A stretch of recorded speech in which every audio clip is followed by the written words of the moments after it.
As far as opening fortnights go for a Six Nations Championship, it's fair to say that the 2023 edition is well up there. Chaos in Dublin, continued Scottish superiority, and a first England win under Steve Borthwick among the discussion points. And joining me, Brendan Gallagher and Chris Hewett today is former Italy centre Tommaso Castello. Okay, I hope everyone's got their breaths back. Off air, I was just talking to our guest today, Tommaso Castello, about his weekend at Twickenham. Tommaso, how are you? Have you recovered? I am very well. I haven't recovered yet. I'm probably recovering tonight, hopefully, if I get a good sleep. Because after the game in Twickenham, which was, of course, the main event of the day, I ended up watching the Super Bowl last night. It was completely new for me. So, yeah, long day, a lot of sport, a lot of fun, but yeah, definitely need some time. Is that your first Super Bowl that you've watched, did you say? It is, yeah. Never watched it, at least Okay. never watched it live. I didn't really watch the game that much. I mean, I was in a good company, had a few pints, maybe too many, and good fun, good time. And yeah, I went to bed after the first half break. It was too late, and I was too tired.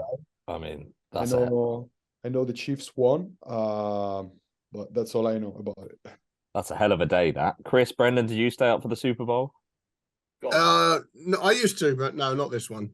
Oh, God, no. People in helmets. I can't get my head around it. So, Tommaso, talk me through your day at Twickenham yesterday then. What time did you get to the ground? Okay, so starting from when I woke up, which was relatively early for a Sunday, it was 7:30. I didn't think it would take me that long to get there, but a hell of a trip getting from Cambridge to Twickenham. So I caught the train at, I would say, 8:28, if I remember correctly. Got to King's Cross station, got the tube Victoria line to Vauxhall. To Vauxhall, I changed the train to Twickenham and then walk 15 minutes. So I got there relatively on time. Most of the time I'm on time, so wasn't surprised. I then left after the end of the game. We still had a couple of pints, a bit of networking, and I was back by 9:45, 10 last night. Hell of a day. Hell of a day. day. We need to go to the Cambridge stop to watch the Super Bowl. So yeah, yeah, I'm impressed you made it back in time. Well, no, it was hell of a day. I was lucky. I actually got to King's Cross. I didn't check the trains. I had too many beers, so I wasn't really at my best. I just got there wishing there was a train about to leave, and eventually there was. So I was very, very lucky. We've all been there. Closed and it started. So we have all been there. I mean, I think the trains are less kind than they used to be, though, Chris. Well, that's what you get with the Tories. Sorry, I didn't mean this to be political. Yeah, I didn't realise you were socialists, Chris. Well, no, you don't mention that a lot. No, neither did I until Margaret Thatcher came to power. Right, hell of a day for you yesterday, Tommaso. Hell of a first couple of weeks in the Six Nations. Obviously, that's what we're here to talk about today. Just sum it up: a thriller in Dublin that pretty much lived up to the hype. We'll get to that last. Yet another Scottish statement at Murrayfield and a first England win of the Steve Borthwick era. No Nick Kane today. He's taking a night to himself. Maybe he stayed up for the Super Bowl. Tommy, let's talk about Italy first. Now, yesterday there was obviously a lot of talk about how you guys probably won't have many better chances than winning at Twickenham than you did yesterday. Were you a bit underwhelmed by what you saw? I think that eventually we were confident and aware that we could, I'm not saying winning the game, but at least put England in a bad situation, put England under pressure, as probably has never happened, or at least not recently. So I think that all the players were mindful of that, but eventually England showed that they are just a better team. Their forwards were impressive yesterday. I think they scored 3 tries from a maul, and that was a solid performance. I mean, when the forwards are so dominant, there is not much you can do. I mean, you just have to hope that somehow they don't get the maul they stopped because they were unstoppable yesterday. I think that England needed to win that game. They really wanted to play. They played a solid rugby. Proof is they put a ball carrier at 12 instead of having two playmakers because they wanted to have a physical game. They wanted to carry the ball, play in vertical lines. So credit to them. I mean, there's nothing I could say. I think Italy played the best game they could play, but England is just stronger than us. So, eventually this is a game where who's stronger always win, or 99% of the time. And yesterday England showed that they are better than us at the moment. Two things struck me, Tommy. I don't know whether you agree with this. The first thing that it's a big plus point for Italian rugby that people were talking in terms of a possible upset. I mean, no one ever really. I mean, in a very long time, no one has spoken about the prospect or the better than an outside chance of Italy really pushing England hard. So yeah. I think that's a reflection of the way the Italian side has come on, that they're just held in much greater esteem at international level than they were 2-3 years ago. Sure. And the other thing that struck me was that it's still a fault in the Italian side that they seem to take so long to catch the pace of the game. And when they do catch the pace of the game, they're competitive. But you can't give a team 20 minutes. Yeah, and I remember that a while ago, the problem was the opposite, that we started well, and then in the long run, we would lose because the last quarter was the one where other teams will smash us, basically. So to build on your first point, that's already a massive achievement for us, having this team of the entire world rugby, basically. It's already something that means some steps forward have been made. The hardest thing is to confirm that esteem, having people to really respect us when we play. And the only way we can do it is by playing as we played, I think, especially against France, but against England somehow after the first 20 minutes as well. It's not much about the result, which is definitely what matters the most. But in this sense, for the growth of the team itself, being competitive and showing a good rugby is what mattered the most for Italy at the moment. We are such a young team. I don't remember who, I think Castro Giovanni was saying that, and I think he was right. This is not the year of Italy. Next one will not be the year of Italy. Italy will have their best year in 3-4 years' time because the average age is very low. And if these players keep making experience, I mean, if you count the number of caps England had yesterday and compare it to the number of caps of the Italian side, the game should have finished like 80-0, but it didn't. So I think that the expectations are very high at the moment, maybe even higher than they should be. But it's good because us as Italian, we live of passion and we live of excitement. We wanna feel that kind of feeling. And losing games like yesterday is it's also good because it takes us back to the ground. After France, we maybe thought we were better than we actually are. And by losing like we lost yesterday, we now know that there is still a long way to go. But we are definitely on the right road. I thought yesterday was also another reminder of what a brutal tournament the Six Nations is.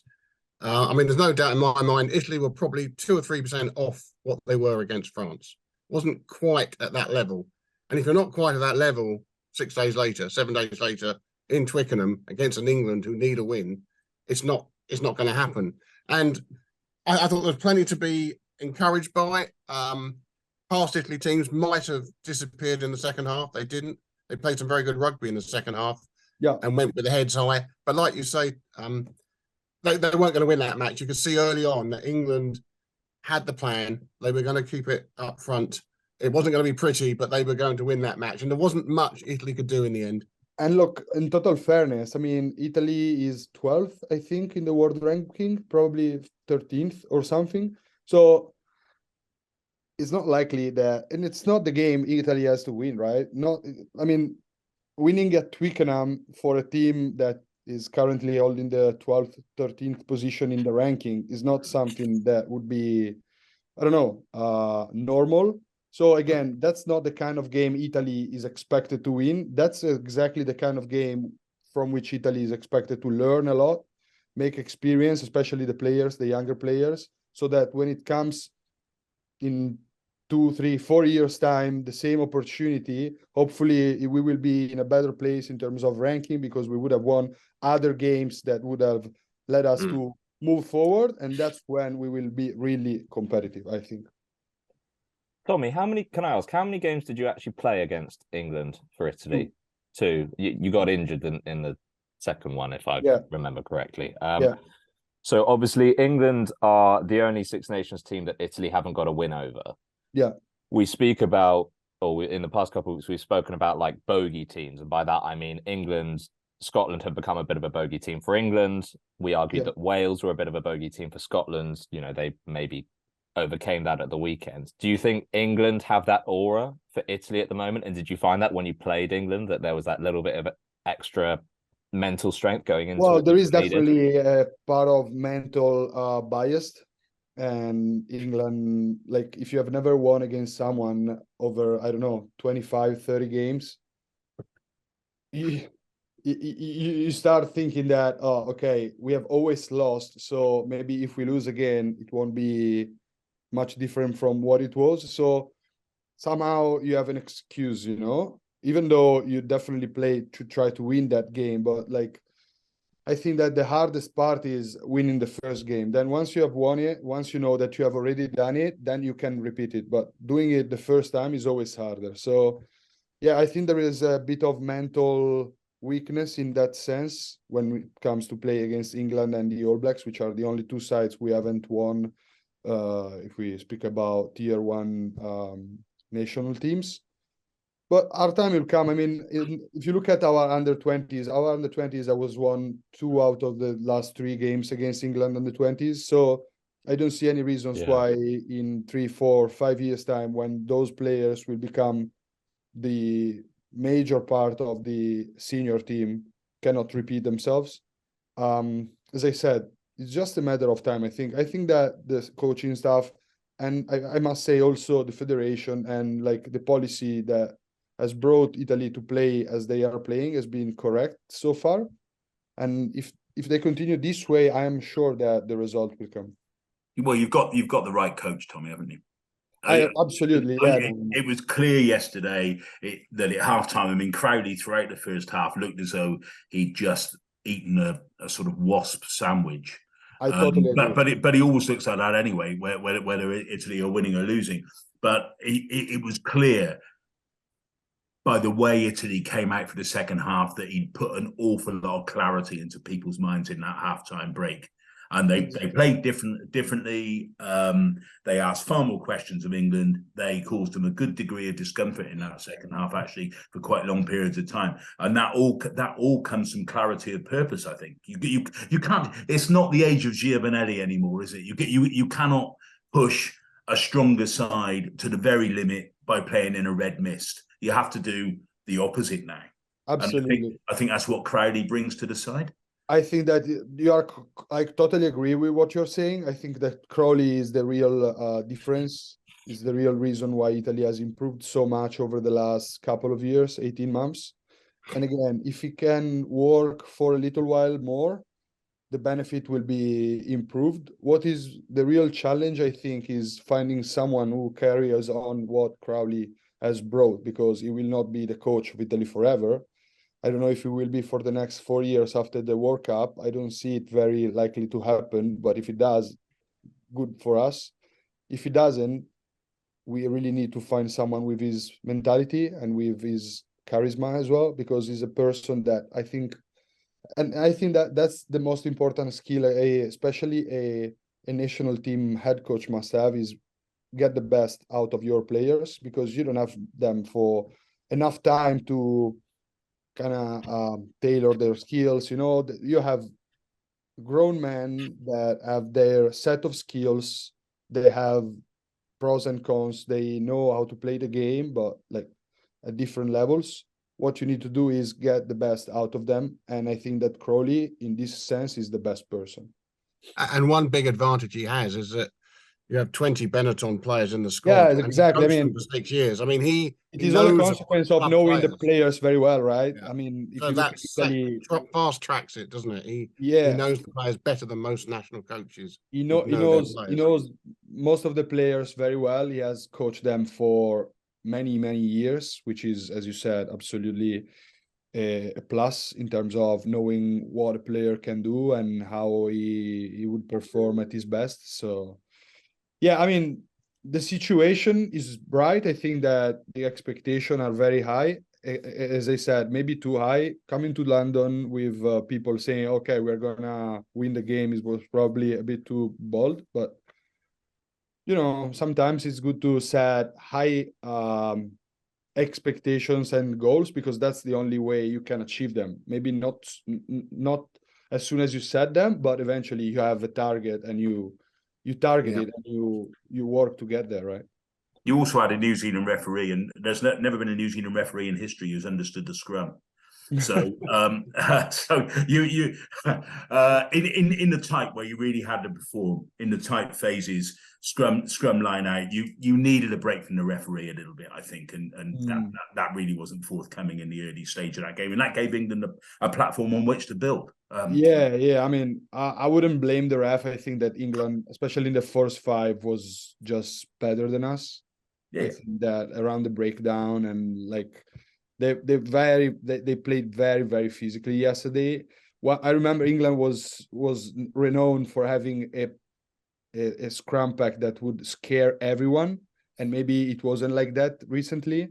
I think that after last performance, people and players and teams are gonna improve their respect for the current players, because they show that if they put the physicality and the aggressiveness they showed against Italy, they can really be dangerous for every side, I think. Not only. But they picked the right guy on the open side flank, I think, on this occasion. And Itoje was 10 times better than he had been against Scotland. And that's a big difference. If you've got a genuine ball winning 7 at test level, and Itoje, who's one of the very few genuine world class players we've seen, produced by England in the last, 10 years, let's say.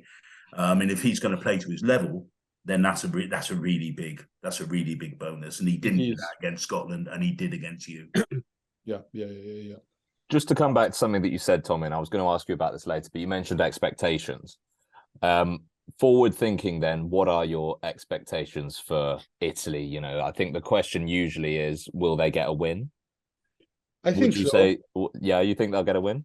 We still have to play Ireland and Wales home and Scotland away, right? Yes. And looking at Wales, I think that it is normal thinking that that's the game we are targeting.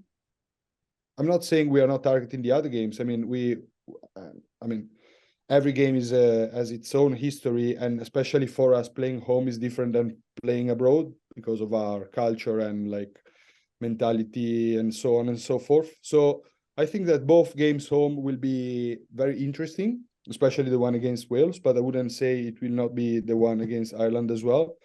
I see it harder to go and play in Scotland. Scotland is performing really well. And for us, as I said, play abroad is not as easy as it is to play home. So the expectations are definitely to win one game out of those 2 that we play home, hopefully 2. And I see Scotland very hard, honestly. Do you think, Tommy, that when Italy were playing at Stadio Flaminio, which was in international rugby terms, it was a unique venue. It was relatively small, but it just had an air of its own. It wasn't a sort of identikit stadium that we see so many of around the world now. And Rome, it seems to me, is a football stadium being used for rugby, where the Flaminio just just discomforted visiting sides because it was unusual for them. It was genuine foreign territory. A lot of good sides didn't like it there very much. Yeah. No, that's a very good point, and that's a debate that Italian rugby has had since they moved to Olimpico. Actually, there are still people who are advocating and supporting a comeback to Stadio Flaminio, which is currently in a very, very bad shape. But apart from that, I agree with the fact that the environment and the vibe in that stadium was different than from the Olimpico. I still think that playing at the Olimpico, even though it's not like playing in Flaminio, still means something for us. But like if it was on me, if it was my call, I would definitely go back and play in Flaminio for sure. Because as you said, like you have the crowd much more closer to the pitch. Yeah. It's a completely different environment from most of the other stadiums around the world. It's different. You feel you are in Italy there, you know. The Olimpico is a stadium that you could find everywhere. I think that the Flaminio is particularly typical in that sense. Maybe South America has some sort of similar stadium. Well, it actually took France a little while to find their feet at Stade de France. I mean, the Parc des Princes was a different atmosphere entirely, and it's a brutal atmosphere and very, very intimidating for opposition sides. I mean, you see sometimes they record, you know, some of their best results in Marseille or in Nantes, let's say. I mean, rather than Paris. And I think there's a little bit of that with the Italian side, that having a really unique venue and something that is absolutely all about Italian rugby and not about Roma and Lazio. Yeah. And also, that's another good point. I think that having a stadium like most of the other national team have, that is only for rugby, that's the home of rugby for Italy, is not a stadium where the week before played Roma and the week after, or even the day after, as it has happened already, plays football, would be different, because it will make you feel even more proud of playing there. You know, that's where you want to play. And I agree with that. I don't know what will happen, especially over the last few years before we won against Wales, since there were fewer and fewer people to come and watch us, especially in not very important games. I think that the discussion was going on whether or not to go back to Flaminio, because the Olimpico was half full, and watching a half full stadium is definitely sad. But now it seems like people are more likely to go and watch Italy because of how they perform. So maybe these good performances are more beneficial to stay where we are at the moment than if we kept losing, where with fewer people, then we would be more likely to move. You know what I'm saying? Like, well, you watch against winning more games or playing better is pushing us away from Flaminio. Yeah, but against Ireland, I mean, Ireland fans always travel to Rome for many reasons. I'd be surprised if you don't get 75,000 in the Olympic Stadium for that match. And if I remember the 2013 match when Ireland travelled in numbers, they had almost as many fans as you, but it made the atmosphere. And as you remember, Italy won that one. That in 2013. So it's a huge stadium, Olympic Stadium, and for me, it doesn't come alive until you get, there's a sort of threshold of about 65,000 fans you need, and then you get the atmosphere, and then it's a fantastic venue. But below that, it becomes a little bit like Chris was saying, any other designer stadium around the world, really. Yeah, great. But I think, like you say, Tommy, the brand of rugby that Italy are playing now probably feeds into the fact that you will be able to fill out that stadium on a more regular basis. I think it also helps to have a superstar. And I think the Italian team now has a superstar in Ange Capuozzo. So I don't know whether, we speak about him being sort of the face of Italian rugby, whether you can speak on behalf of back home, and that is indeed actually true. I mean, he's definitely a great player. He has shown it. I don't know when he made his debut, probably last year in the Six Nations. Scotland. Yeah, it was Scotland. Yeah, exactly. And since then, look at what he has achieved. I mean, he was named best young players of the world. He has scored incredible tries.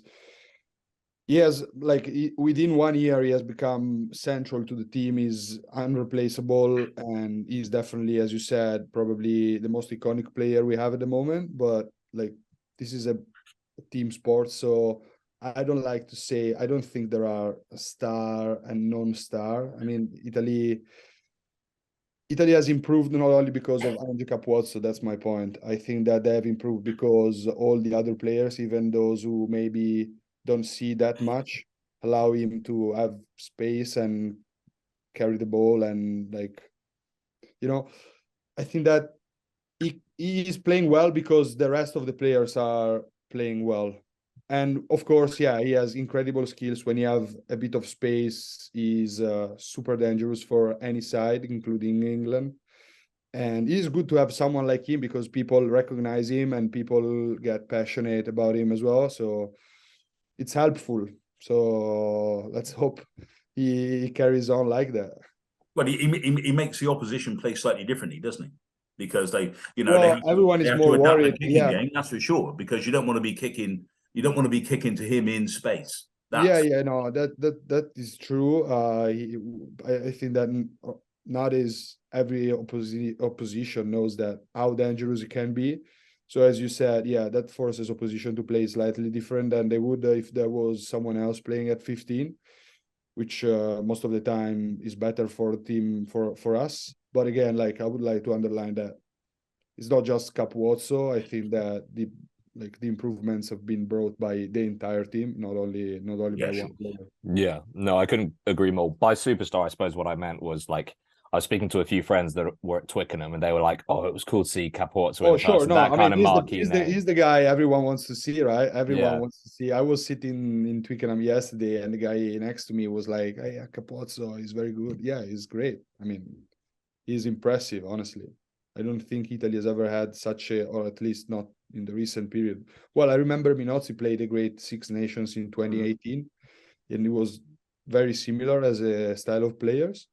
Capozzo is probably more quick or more impactful. I don't know. But I remember Minozzi was considered outstanding and incredible back then. Now we have Capozzo. It's the team overall, I think. Yeah, no, 100%. Right, let's move on to England. It was a divisive performance, wasn't it, guys? And Chris, you already mentioned one positive, and that positive had 7 on his back. Just go over the positives for England yesterday, because it was a step forward, wasn't it? The size of the step is up for debate. Yeah, I think that generally speaking, they'll come out of it with feeling quite good about themselves. It was a slightly awkward game because the mood around the England support and the press and what have you was pretty downbeat. It's a big lift to see someone who's had a terrible time like Jack Willis. It was a big lift to see Jake Pelledri back actually on the field. I mean, when somebody has sort of real career-threatening injuries and they come back and stand up in the international arena, that's quite heartwarming stuff. So I think Willis was a big plus for them. Itoje's form was a big plus. There's a bunch of stuff that Ollie Lawrence was obviously a pretty big plus. I think that looks more like a midfield that you can work with, especially if they're going to mix and match with first receiver and have Slade standing in it as a ball playing 12 in certain attacking situations. Gives them a lot of options. I think that's quite good. I still don't know enough about Hassel Collins to work out whether he's an international class player. I'm surprised I don't just go and pick Anthony Watson because I think he is an international class player. Absolutely. I think Ellis, Genge and Ludlam, they've had 2 good games. Carl Sinclair did a little bit more against Italy than he did against Scotland, but he would have been difficult for him to do less against Italy than he had against Scotland. I think Chesham's a big find. There's a load of good stuff, and I like the idea that Alex Mitchell is back in the mix. I think he's the best scrum half in England by a country mile. But hey, what do I know? Somebody wants to pick Mauro Bergamasco at number 9. So people have different views on the scrum half position. But no, I think it was pretty good, and people are still moaning about Farrell and saying, oh, well, it was back in the Stone Age and he doesn't do this and he doesn't do that and there's no pace and what have you. I don't remember Johnny Wilkinson having much pace either. I don't remember Johnny Wilkinson tripping the light fantastic like Marcus Smith or Bowden Barrett. Owen Farrell does a bunch of things, as we said last week, that I don't think England can afford to be without, actually.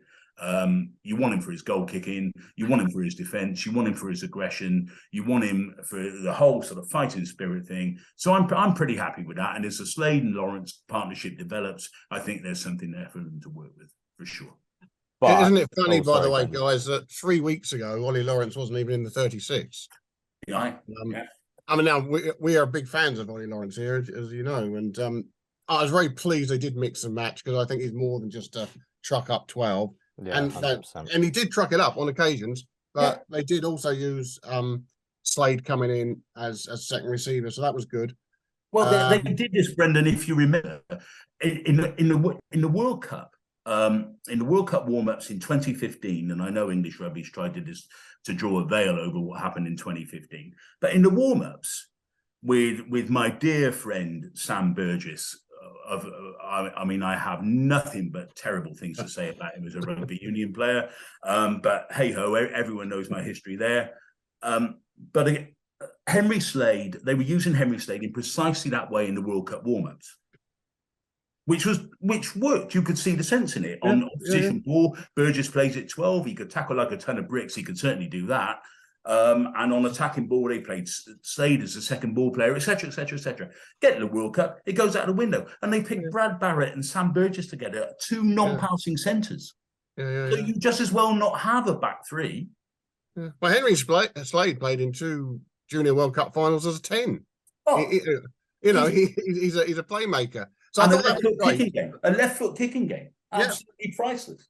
So I think England have got their midfield. I'm not quite so sanguine as about Owen Farrell at 10, and I hear everything you say about him. I would have picked him at 10 for the Wales match. I think that's exactly his kind of match. I would have picked Marcus Smith for the Italy match. I think that's exactly his kind of match.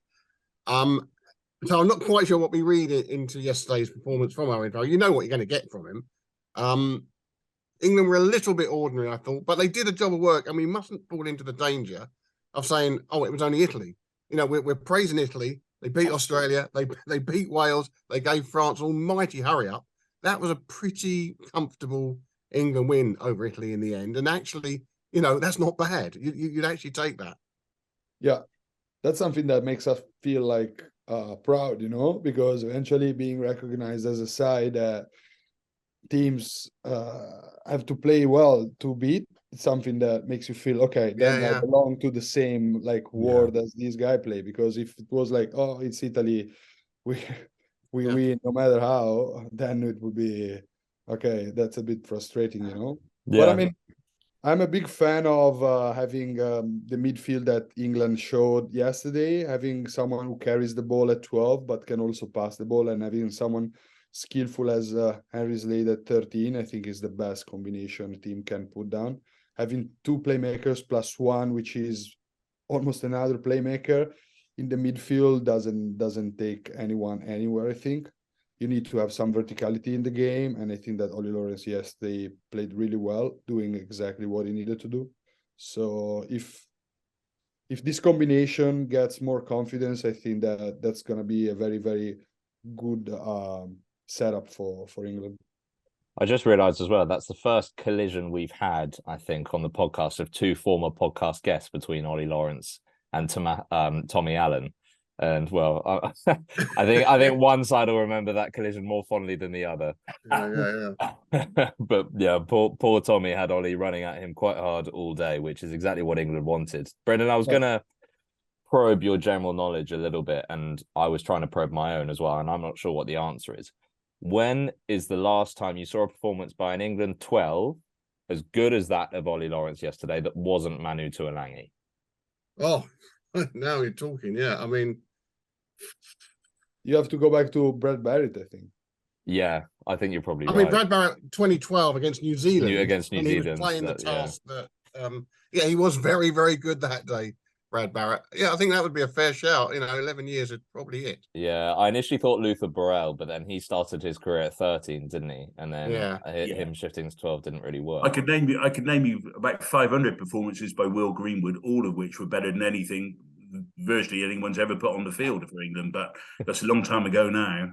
Well, maybe you can do that. Will's on the podcast in a couple of weeks. Why don't you save those for when he is on?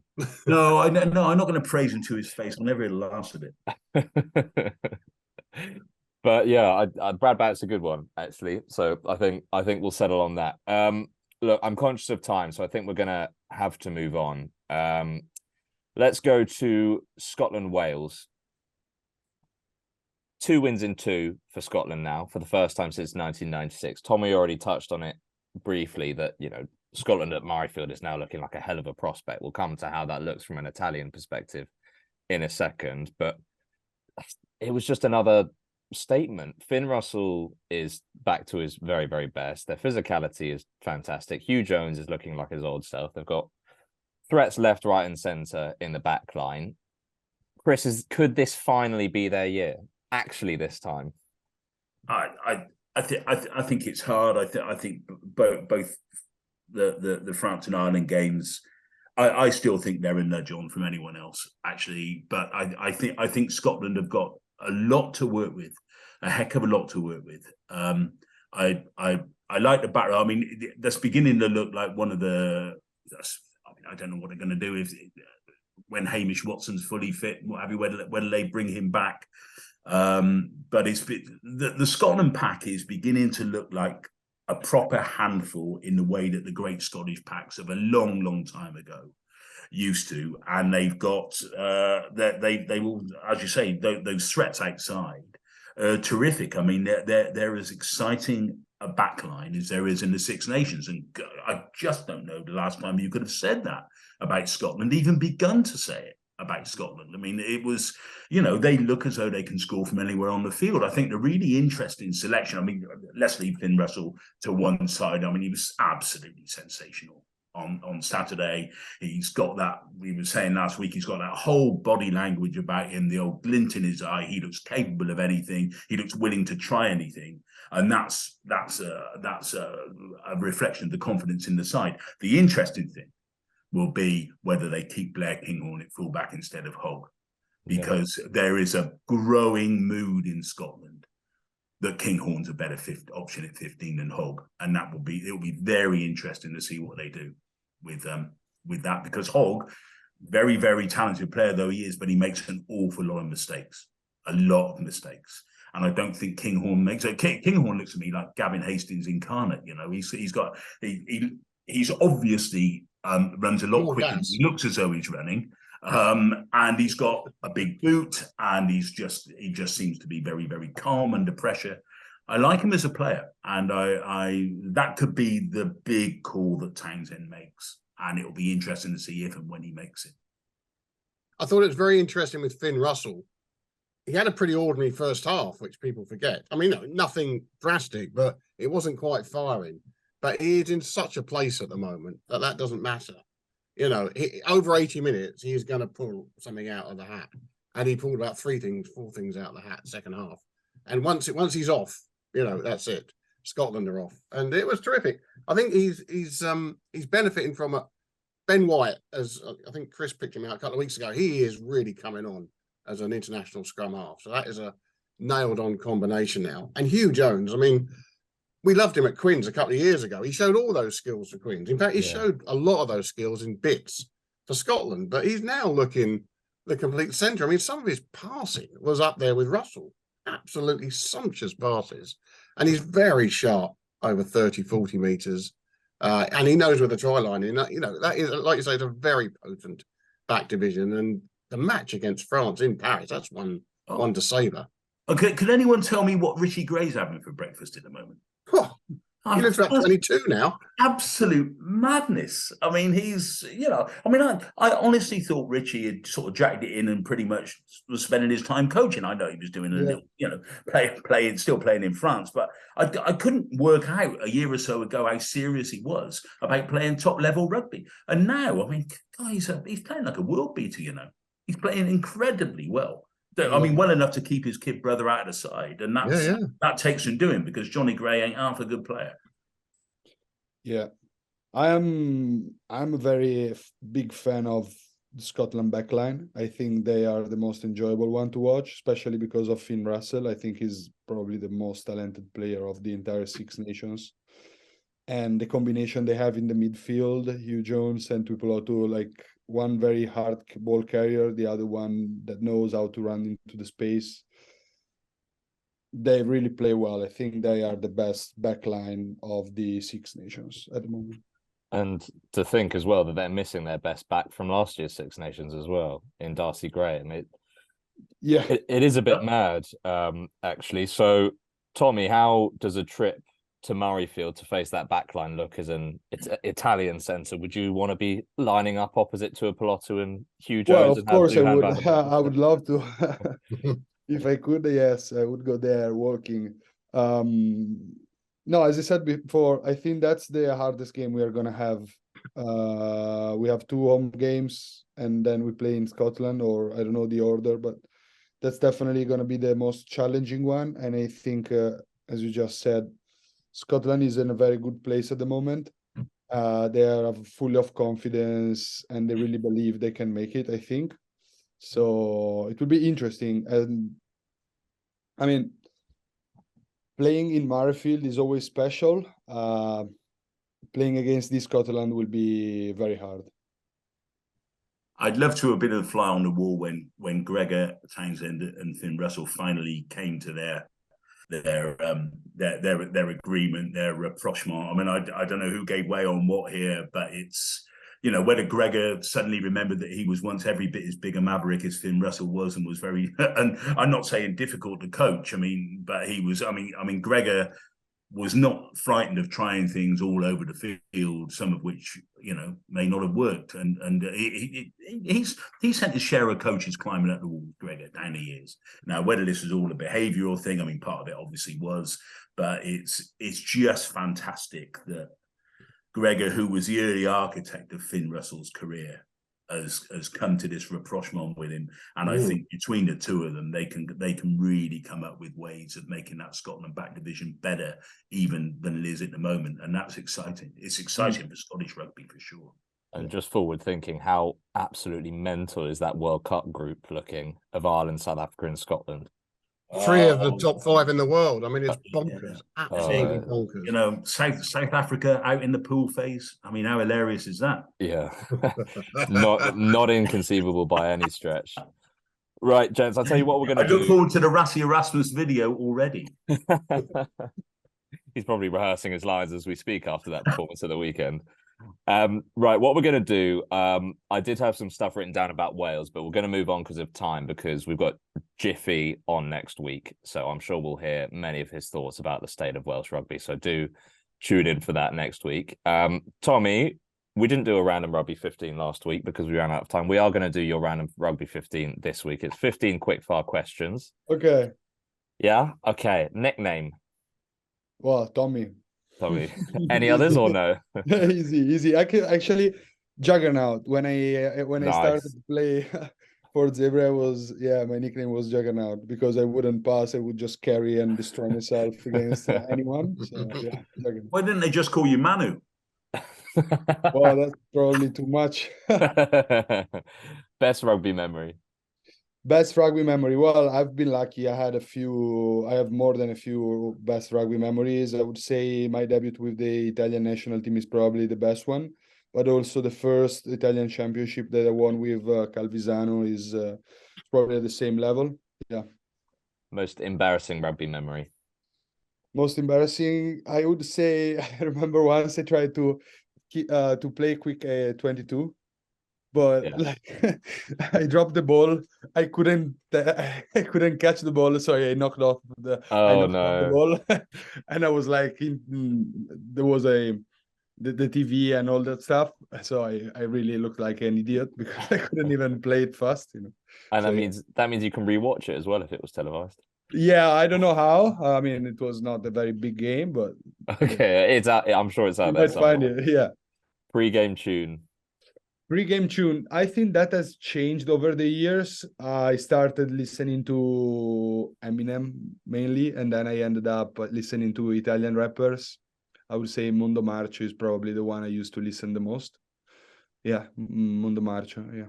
Were you awake for Rihanna's halftime show? I was. Yeah. I actually waited to go home after the Rihanna's. Oh, no, it's okay. How was it? I actually haven't seen footage. It was impressive. I mean, Yeah. I'm not a big fan of it, but it was interesting. Post-game meal.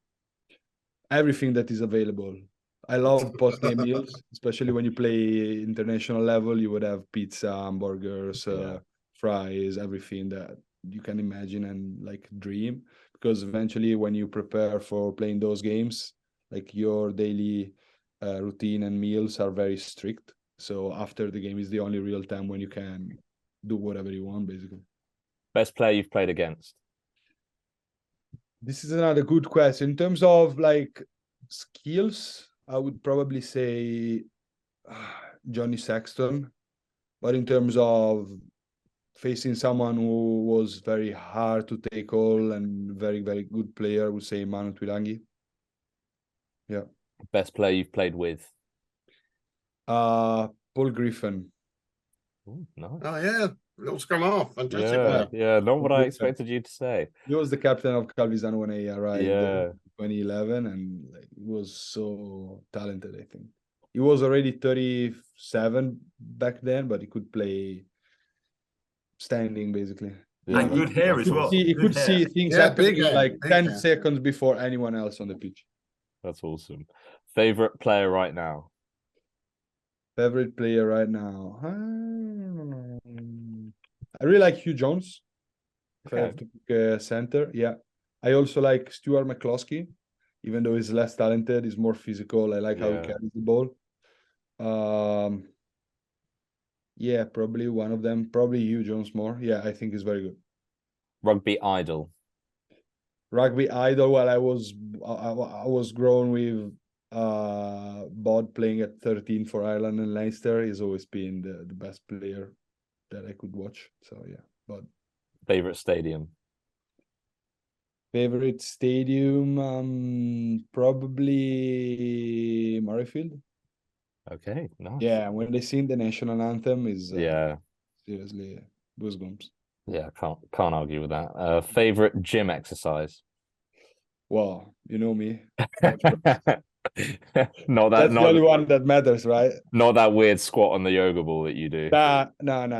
That's just fancy. That's just to have people looking at me say, "Hey, what is he doing?" No, bench press, 100%. Occupation if rugby didn't exist. Yeah, good question. Actually, this is what I am trying to understand now, since rugby was finished before I could imagine. When I was a kid, I dreamt about becoming an airplane pilot. So maybe I would have pursued that route if I wasn't playing. Awesome. You should speak to. We've had Tony Underwood on. Tony Underwood, yeah. Yeah, exactly. Okay. He's become an airplane pilot, ex-Cambridge as well. So, bit of a parallel. Superstitions. Superstitions? You mean something that I don't want to do ever, right? Well, or like something you did to give you luck before a game or something like that. I would have my routine, and I would do always like 12 push-ups. Okay. I would always 12, everything 12. Okay, interesting. Probably because I was number. playing 12, but I would do 12 sets of each exercise. 12 reps of each exercise. Well, it's hypertrophy. It gets the pump to fill out the shirt as well, doesn't it? Yeah, exactly. You feel stronger. Rugby law you would change. Rugby law I would change. I don't know. I feel like rugby is getting a bit too strict somehow. I mean, I understand that rules need to take into account that it's a very dangerous sport and there must be very strict rules. But I feel like over the last 5-6 years, probably rules have become even more strict, and sometimes I don't see why people get yellow carded or even red carded for something that wasn't that dangerous. So I would say that I would probably get back to how the game was played 5-6 years ago. And finally, best thing about working in rugby. Well, if you work in rugby and you are a player, you are lucky because your job is doing what you love the most. And I think that's something unmatchable in any other situation of life for every athlete. So yeah, that's the best part of it. And especially if you are lucky and good enough to represent your country, you have experiences which are long lasting and you will never forget. I think that the kind of feelings and adrenaline that I have felt while singing the national anthem in full stadiums is something that I will never experience again in my life. But I mean, it's in my mind, so I know how it is. Yeah, that's a really good answer, and it is really a really unique feeling that it's impossible to recreate, isn't it? Yeah. Awesome. Ollie, Thank you for doing before that, we move on, yeah. Ollie, a couple of mentions of Super Bowl and Rihanna. A gold star for any one of you who can tell me the connection between Rihanna's halftime appearance last night and rugby union football. Oh, Chris. Why are you looking at me? I think Bruce Springsteen is cutting edge. What are you guys talking about? Well, it's an odd one. It's an odd one. The dress is designed by the son of Willie Anderson, the great Irish second row and number 8. Wow. Currently one of the world's leading designers. Okay, let's move on then. Got about 10 minutes left, if that suits everyone. It does. Yeah, perfect. Okay, now it feels like we're finishing the episode on the climax of the weekend, which was Ireland versus France, which ironically was the first game of the weekend. Great game of rugby. Yeah, well, that's what obviously everyone's saying. I'm ashamed to say I was playing rugby during the game, so I've only watched it on catch-up. Not as well as they were. No, without a doubt, although the 13 outside me had a stormer, he might have something to say about that. So 46 minutes of ball in play. Now, people are saying up there with the all-time great Six Nations matches. My reflection of it, having watched it back, first half, without a doubt. Chris, do you agree that it's up there? Oh, it was outstanding. I mean, the pace and the ferocity and the intent and actually the clarity, go back to that word clarity, that both sides were playing with was really impressive. Really impressive. We spoke last week about Dupont, and Brendan said that he having had relatively maybe some sort of 80-85% games, he was absolutely full tilt on Saturday. And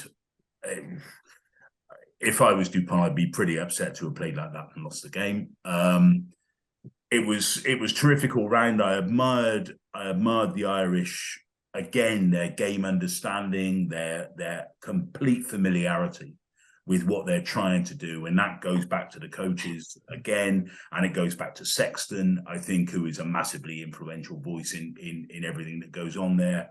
I think Gary Ringrose, who has long been in my view, is playing the best rugby of his career, and that's pretty impressive stuff. That's my downside with the game, and it's not with the game, in fact, and you hate to take away from James Lowe's finish because it was a pretty extraordinary effort to get as close as he did. But how can you have a system where the telling angle, and it was obvious that you had to see that thing from behind to get a clear idea of what had happened? How can you have a system where the most telling angle, the conclusive TV angle, is broadcast on your screen 30 seconds or so after the final decision is made? That is completely crazy. And if that happens in a World Cup semi-final, there'll be a hell of a row.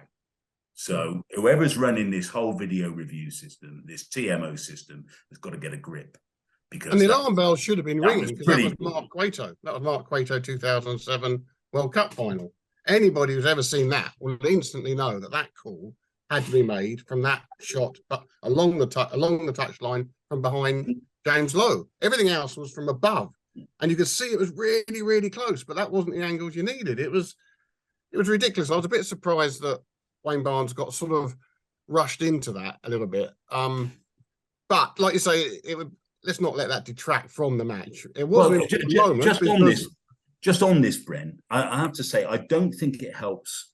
I don't think it adds to the gaiety of nations, frankly, and it certainly doesn't help the referees to be in this sort of cricket situation where they have to make a call, and the question they ask the TMO then becomes pretty decisive. If Wayne Barnes doesn't know what's happened, just say, "I don't know what's happened." Let's make the call in the box. Let's have a look at it on the screen. Not saying I think it's a try and therefore I need definitive proof that it isn't. That's leading everyone up a cul-de-sac. That's not a very good idea. So I just think it needs revisiting, because tell you what, that was a pretty important moment. And I'm not saying for a second that France would have gone on to win the game. Ireland were good winners in the end against a really, really, really good French side. However, it's something we can do without, and it needs looking at, because there's a lot of big rugby to be played. Yeah. I thought it was a very big day for Ireland. They've been juggling with this Johnny Sexton question for a long time. And on Saturday, he went off what was it, 50, 55 minutes? Not a good half hour, I reckon it was. And the game was in the balance. And they now know that their side is playing so well that Ross Byrne can come in and do the job, supported by the other players. And that gives Johnny a new lease of life, because he was running around like a 20-year-old for 50 minutes. So I think that's the formula. They don't need Johnny on until the 65th, 70th minute. He can come off after 50 and Ireland won't suffer at all. So that was a huge moment for them, I think. The rest of it was terrific. I mean, they're a hell of a good side to watch, Ireland. And you were saying, is it a Six Nations classic? First half, unquestionably. If you had 80 minutes of that, it'd be the greatest game in history. But I actually enjoyed the second half because it was a huge contrast. It was getting the job done, getting that win, nailing it down, executing, cracking a French team that, did not want to be cracked. Dupont did not want to lose that match. Penaud did not want to lose that match. And they just did it pretty ruthlessly in the end. And when Ringrose went over, I mean, a really good try to sort of celebrate an absolutely outstanding win. So I enjoyed the contrast of the 240 minutes. And it would be up there in the top 2 or 3 Six Nation matches I can recall. It's a big statement. Now, there's one name so we mentioned Dupont and how well he played, and we could mention Penaud and how he played. But it doesn't seem... Yeah. And, the fact that, a team that's under the cosh, those two still stand out is testament to that. But Chris, Caelan Doris... Oh. I mean, what's he become?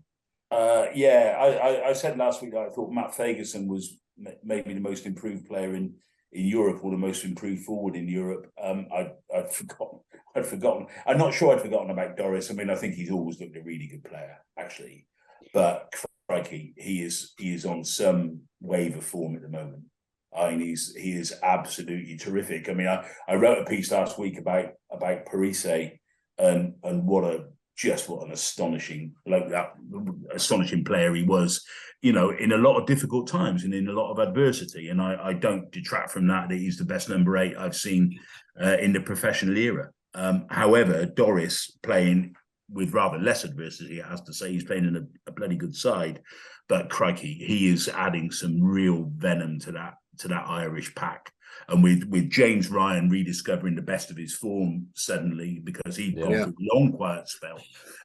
So you put them together, and you've got yes, I thought Doris, that was as close to a 10 out of 10 performance as I've seen from a back row forward in a long time. Actually, I thought he was terrific, absolutely. And then you throw in Hugo Keenan, who I remember getting quizzical looks from you lot a year ago in the pre-Six Nations pod, and I predicted he would be the player of the tournament. And he wasn't quite the player of the tournament, but you could see then he was going to be a hell of a player. And this year, generally, not just this Six Nations, this autumn as well, and down in New Zealand, he's been on fire. And there were some great moments from the match. And in my piece, I highlighted, obviously, the 2 tries, the one French, then the James Lowe try. I wish I'd made a bit more of the Keenan try, because that was an absolute cracker. And I saw a clip today on Twitter. It's an exact replica of the one that Rob Kearney got at Twickenham. I think it was 2016, might have been 2014. It was a Joe Schmidt, organised try, coach try, and it was just the same play, exactly the same play.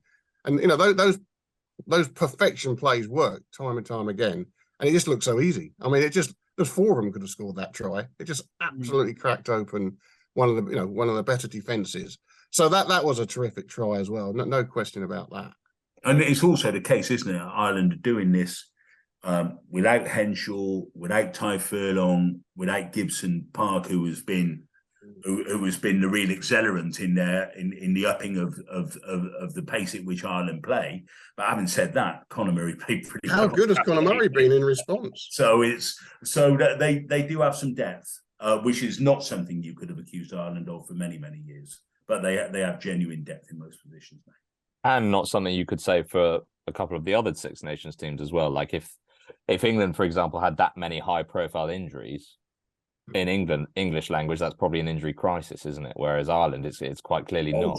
And you see it a little bit with France, actually. I mean, Aldrit is a few percent off his best at the moment, and you saw him substituted very early by his standards at the weekend. There's no Woki there. Willemse is still finding his way back in after a pretty long period out. Entermac's a little bit off his game at the moment, and they miss Dante. So everyone's saying all these players that the French have got, they've got oceans of them, but they're not absolutely on a level with the people that they're missing. And with Ireland, it just seems that the interchangeability of personnel is something that we haven't seen from the Ireland side before. Tommy was mentioning McCluskey. I mean, great player that Henshaw is. He's going to have to go some now. Oh, cranky, playing that spot. Absolutely. Yeah, I think that's a very important difference between Ireland and France. So I'm glad you guys have flagged that.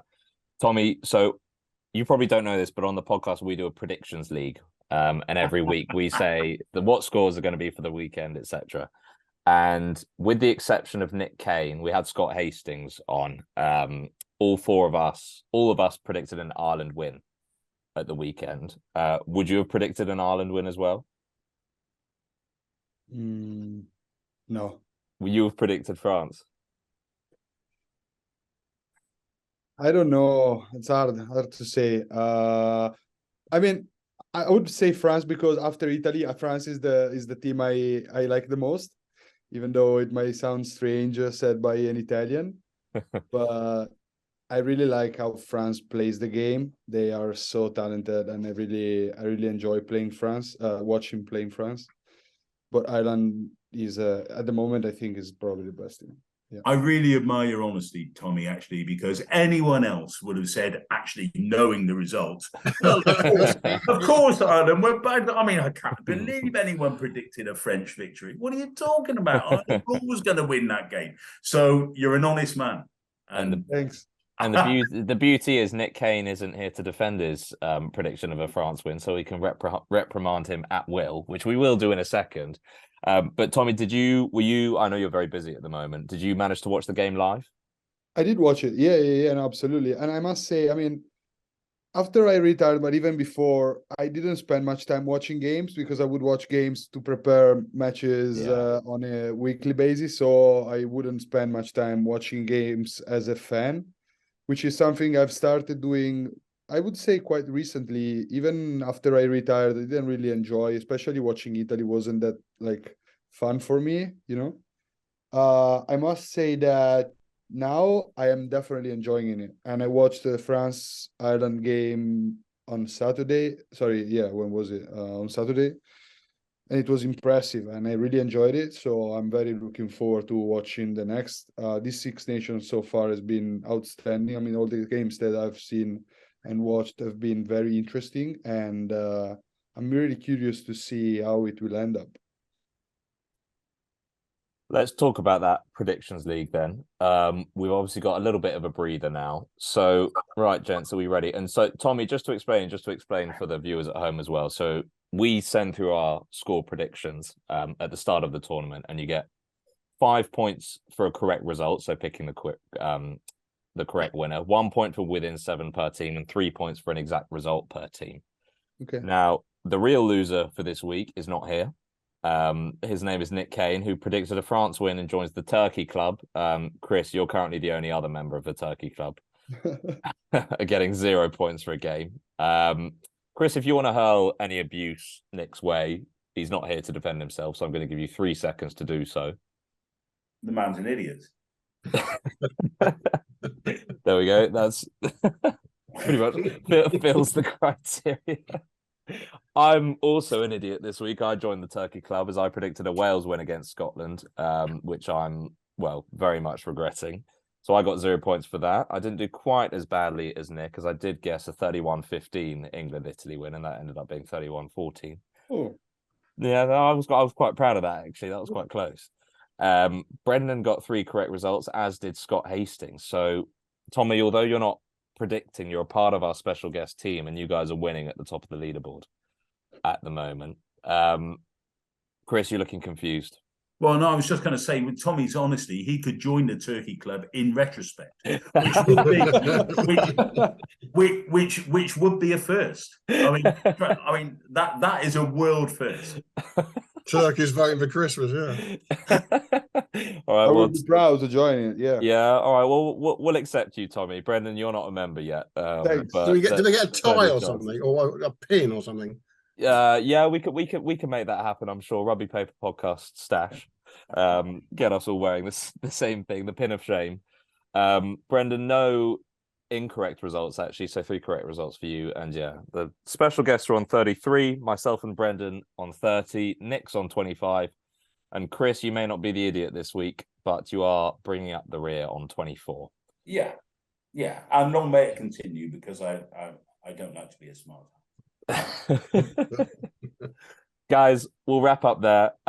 Tommy, thank you for joining. Obviously, I'll probably see you soon, because we go to university we are together. probably going to see each other in a couple of days. Yeah, exactly. It was a great pleasure, and I really enjoyed it. So thanks for having me again. Pleased to meet you, Chris and Brandon. It was a pleasure to have this. Good to meet you, Tommy. And before you go, you didn't tell us what you're doing at Cambridge. Are you doing anything exotic? What degree are you doing?